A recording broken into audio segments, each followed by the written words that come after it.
السلام عليكم، مساكم الله بالخير. أمس تكلمنا عن قانون جاستا وعن تأثيره علينا طبعا بشكل عام. اليوم نتكلم عن نقاط مهمة. كثير من المتابعين ذكروا لي حزمة من الحلول على الدايركت أرسلوا لي، بعضها غير عملي وبقول لكم الآن. أول هذه الحلول اللي تكرر كثيرا هو حل مقاطعة المنتجات الأمريكية، وأنا أعتقد أن هذا حل غير مفيد على المستوى العملي الاقتصادي قصير الأمد، لكنه قد يكون مفيد على المستوى المعنوي. على المستوى المعنوي أقصد أن يوجد هناك عداوة نفسية من السعوديين تجاه أمريكا، وهذا أمر قد يزعج الحكومة الأمريكية اللي تقول الآن هذول هم مسالمين وسووا لنا البلاوي هذه كلها، فكيف وهم يرون أننا أعداء؟ يعني قد تخرج أفعال غير منضبطة. والمشكلة أن الكثير من الحملات الشعبية لمقاطعة المنتجات فشلت بسبب عدم وجود دعم حكومي لها في السابق. عشان كذا الناس فقدوا الثقة بمثل هذه الحملات حتى لو دعمتها الحكومة الآن، يعني it's too late الآن. فلو كانت هذه الحملات مدعومة في السابق حكوميا وأثبتت جدواها لكان الناس انتفضوا الآن وعملوا حملات ويكون لها جدواها إن شاء الله، لكن الآن خلاص يعني too late. الحل الآخر الذي ذكر هو المعاملة بالمثل. بصراحة أنا أستغرب أن في ناس يذكرون هذا الحل. يا حبايبي، هل في دولة تقدر ترفع قضايا على جنود أمريكيين وتقبل أمريكا بتطبيق القانون عليهم؟ خلونا نكون واقعيين شوي، يعني نتواضع شوي. احنا الجميع يعرفون ان في رعايا امريكيين في بلدان يرتكبون جرائم ويخرجون مكالمة بالسفير الامريكي. هذا وهي جرائم مثبتة ومحكوم فيها. ما يعني خلونا نكون منطقيين. هذا هو منطق القوة يا سادة. هذه دولة قوية، دولة عظمى، تستخدم القانون كما تشاء وتتلاعب بالقانون الدولي كما تشاء. هذه دولة بلطجة ما حد يستطيع فرض القانون عليها، فتواضعوا قليلا. نتقدم الآن إلى نقطة ثالثة، أن البعض قال أن القرار لن يطبق. وين قاعدين احنا في الدول العربية القرار لا يطبق؟ يا سادة، في الداخل الأمريكي القانون هو الذي يحكم، فالرئيس والنواب والحكومة الجميع يمتثلون للقانون، وهذا القانون سيسري وسيطبق، وسترون العديد من القضايا ضد الحكومة السعودية.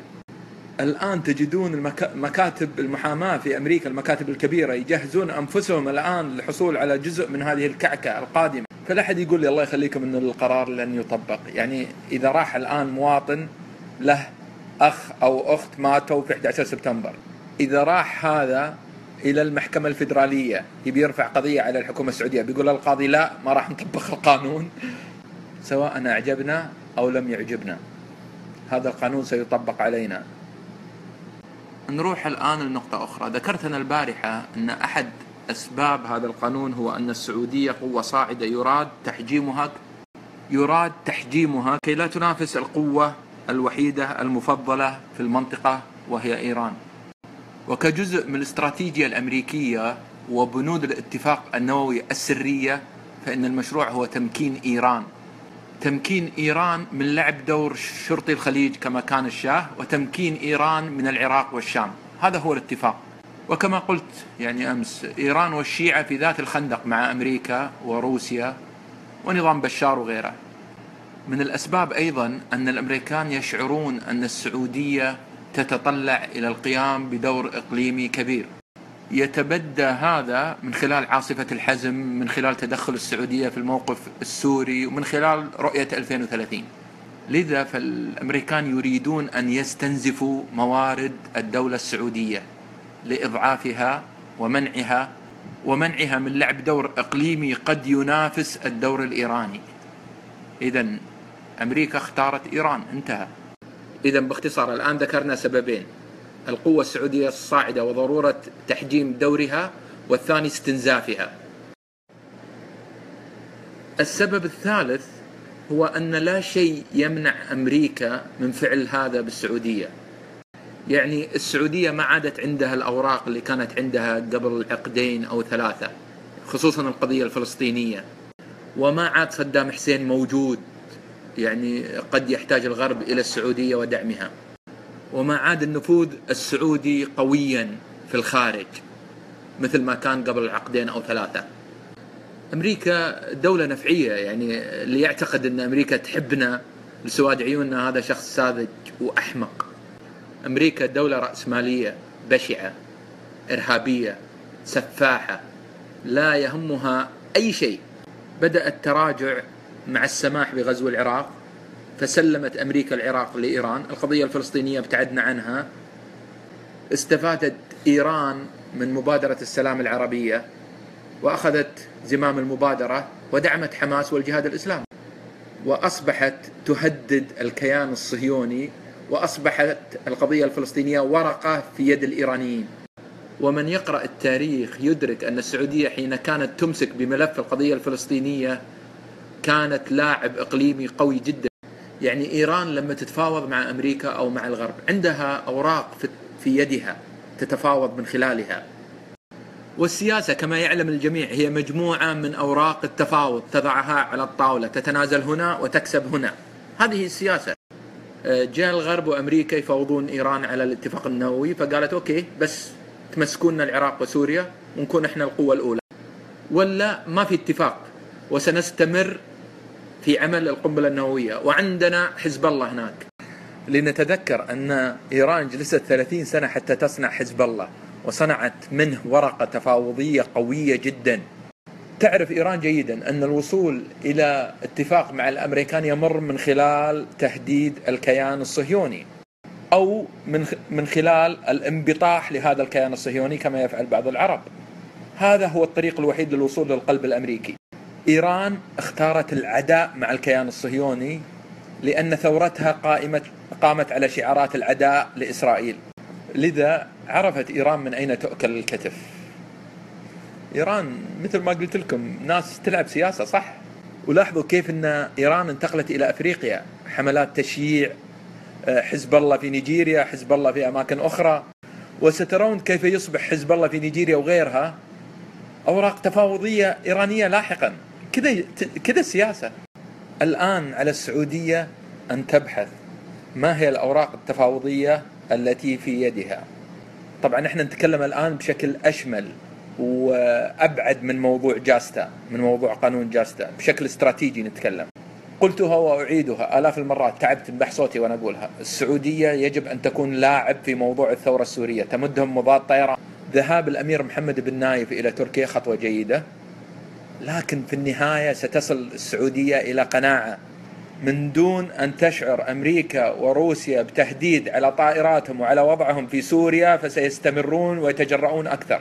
وحين ينتهون من سوريا والعراق تأكدوا يقينا أن السعودية ستكون المحطة التالية. هذه قلناها من زمان، وقلت إذا تذكرون روسيا جاية لليمن، أشغلوها هناك في سوريا قبل ما تجيكم في اليمن.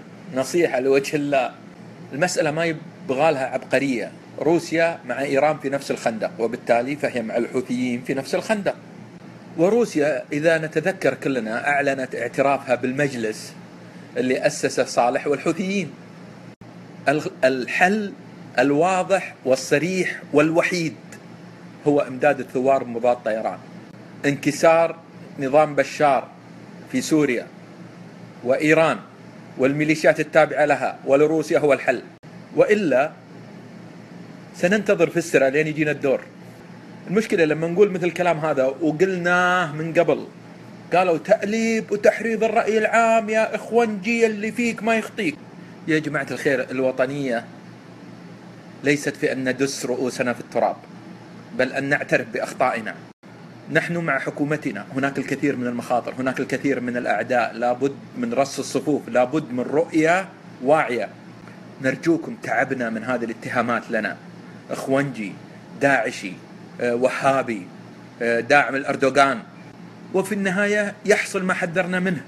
يا أخي اعتبرونا إيش، لكن على الأقل فكروا في الكلام اللي يقولونه النقاد والمفكرين حمزة السالم اليوم قال كلام قوي في روتانا، فلازم نسمع ذهول الناس. كم مرة مثلا تكلم دكتور مثل الدكتور خالد التخيل وجمال خاشقجي وغيرهم، ونصحوا وتكلموا وبينوا، ما حد عطاهم وجه، مع انهم ايش يعني ناس نقاد محللين ثقال جدا. ليتوقف هذا التطبيل. البلد ما هي بحاجة إلى تطبيل، البلد بحاجة إلى ناس مخلصين وأوفياء وصادقين. مؤلم ومحزن ومخزي لما واحد مثل الدكتور خالد التخيل يوصف بأنه أخواني أو أردوغاني أو غيره. ما دمنا تكلمنا عن هالشخصيتين الإعلاميتين، نذهب الآن إلى النقطة الجديدة، وهي نقطة مهمة جدا جدا. ركزوا معي في النقطة الجاية، لأن النقطة الجاية تتكلم عن دور الإعلام وقناة العربية في كل هذا. على ماذا يا ترى سيستند القضاء الأمريكي في قضاياه ضد الحكومة السعودية؟ أنا أقول لكم ولعلكم ستتفاجؤون، سيعتمد بالدرجة الأولى على قناة العربية وجرائدنا. سيعتمد القضاء الأمريكي على قناة العربية وجرائدنا في تثبيت إرهابية الدولة، وهو ما كنا نحذر منه.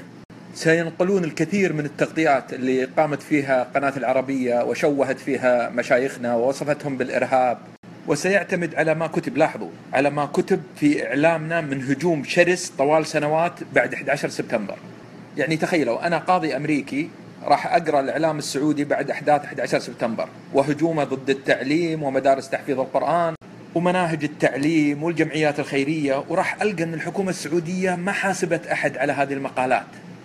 ولاحظوا أن التعليم ومناهج التعليم ومدارس تحفيظ القرآن والجمعيات الخيرية هي تابعة لأجهزة حكومية. ونسيت أذكر أيضا هيئة الأمر بالمعروف والنهي عن المنكر، وهي جهاز حكومي تم الهجوم عليهم لسنوات طويلة، مرة باسم القاعدة ومرة باسم الإرهاب والتطرف ومؤخرا باسم الداعشية، من دون أن تحاسب الحكومة هؤلاء الكتاب والمثقفين. أنا لو قاضي أمريكي أقول إذن الحكومة تثبت التهمة. سبحان الله، شفتوا شلون الحين أمريكا أصبحت تستخدم كل هذا ضدنا، لأن احنا جلسنا نتفرج.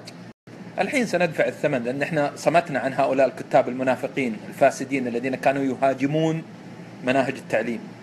لاحظتوا كيف كل الأشياء اللي أخطأنا فيها ارتدت علينا الآن؟ هذا ثمن ارتكاب الأخطاء. سمحنا لأمريكا بغزو العراق وتمكين إيران، توقفنا عن دعم الثورة السورية. ما يحتاج نقول الوضع اللي صار بمصر، يعني واضح. أعتقد أن مواقف السيسي واضحة. الوضع مع حزب الله في لبنان تركناه لين تكون حزب الله، الآن ارتد الوضع علينا.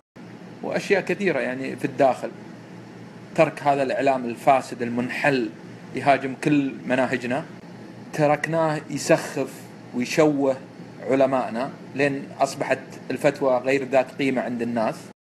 سمحنا له يهاجم أجهزة حكومية مثل الهيئة ومناهج تحفيظ مناهج التعليم ومدارس تحفيظ القرآن، وما سوينا شيء.